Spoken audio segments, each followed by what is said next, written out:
Hello friends, అందరికీ నమస్కారం. Telugu life story వింటున్న ప్రతి ఒక్కరికి మనస్ఫూర్తిగా కృతజ్ఞతలు. ఈ స్టోరీ ఏమిటి అంటే డబ్బు గురించి. మీ జీవితం మారిపోవాలి లేదా మీకు డబ్బు సంపాదించాలని కోరిక ఉంటే ఈ స్టోరీ పూర్తిగా వినండి. సో, నమ్మకం ఉండాలి. ఎంతైనా కొంత నమ్మకం ఉండాలి. నీ ప్రయత్నం చేయాలి. అప్పుడే ఏదైనా చెయ్యగలుగుతావు. ఓకేనా ఫ్రెండ్స్? నేను సంపూర్ణంగా సంపాదనతో కూడి ఉన్నాను. డబ్బుతో కూడి ఉన్నాను. ఆనందముతో కూడి ఉన్నాను. ఆ విశ్వానికి కృతజ్ఞతలు. ఇలాంటి పదాలను నేను చెప్పినట్టు పదాలను మీరు రెగ్యులర్‌గా వాడుతూ ఉండాలి. ఇలా వాడినప్పుడు మీకు నెగెటివ్ ఫీలింగ్స్‌లో నెగెటివ్ థింగ్స్ అన్నీ డిలీట్ అయితాయి. పాజిటివ్ వస్తాయి. ఎందుకంటే నువ్వు ఎంత పాజిటివ్‌గా ఆలోచిస్తావో నీకు అంత డబ్బు వస్తుంది. నమ్మకం. ఒక ఊరిలో వర్షం పడటానికి అందరూ ఊరు బయటకు పూజలు చేయడానికి వెళ్తున్నారు.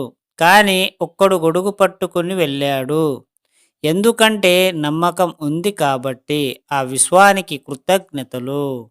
నేను చెప్పిన స్టోరీ మీకు కొన్ని రోజులు పాటిస్తే మీకు నిజంగా మీకు నమ్మకం ఉంటే నీకు కోరికలన్నీ అనుకున్నవి అయిపోతే అప్పుడు సబ్జెక్టు నమ్మండి. ఒకవేళ కాకపోతే వదిలేయండి.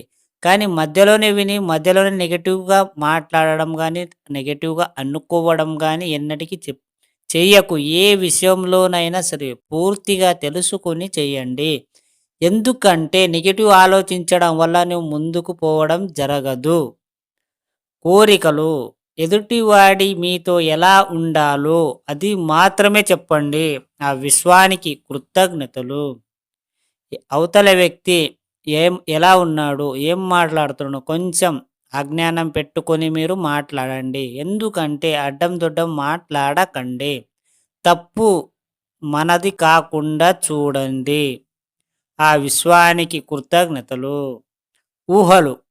మనకు ఏమి కావాలో అది మాత్రమే చెప్పండి. ఆ విశ్వానికి కృతజ్ఞతలు. నీకు కావలసిన కోరికలను పదే పదే కోరుకోండి. విశ్వాన్ని అడగండి. నీ ఇన్నర్ మైండ్‌కి మీరు తెలపండి.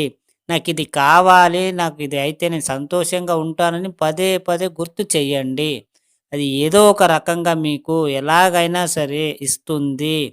అది ఎలా వచ్చిందని మీరు గమనించకండి. కేవలం ఇచ్చిందా లేదే అనే మాత్రం పాయింట్. అది మాత్రమే అర్థం చేసుకోండి. నాకెందుకిచ్చింది? నాకెవరిచ్చారు? ఇవన్నీ క్వెషన్స్ అడగవద్దు.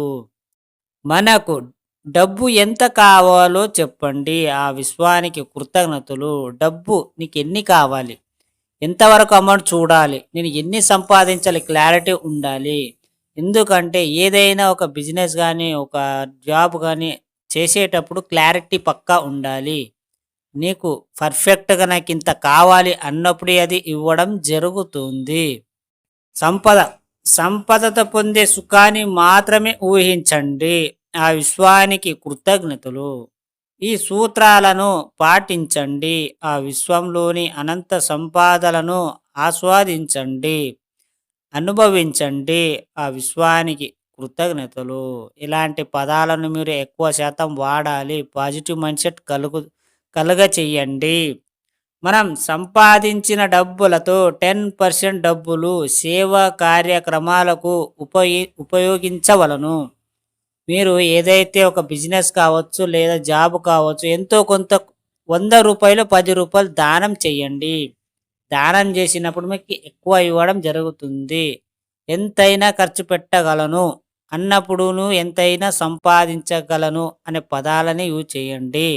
మీరు ఎక్కువ ఖర్చు చేసినప్పుడు ఎక్కువ రావడం మొదలు పెడుతుంది. అలా అని ఎక్కడ పడితే అక్కడ పనికిరాని విషయంలో ఖర్చు చేయకండి. Be careful. జాగ్రత్తగా ఖర్చు చేయండి. నువ్వు ఖర్చు చేసే దాంట్లో ఎవరో ఒకరు దాని మీద కొంచెం హ్యాపీనెస్ కలగాలి, బతకాలి. అర్థమైందా? మీరు వీలైనంత ఎక్కువ మౌనాన్ని పాటించండి. మీ సమస్యను 1, 2 నంబర్‌లు వేసుకొని వ్రాసుకోండి.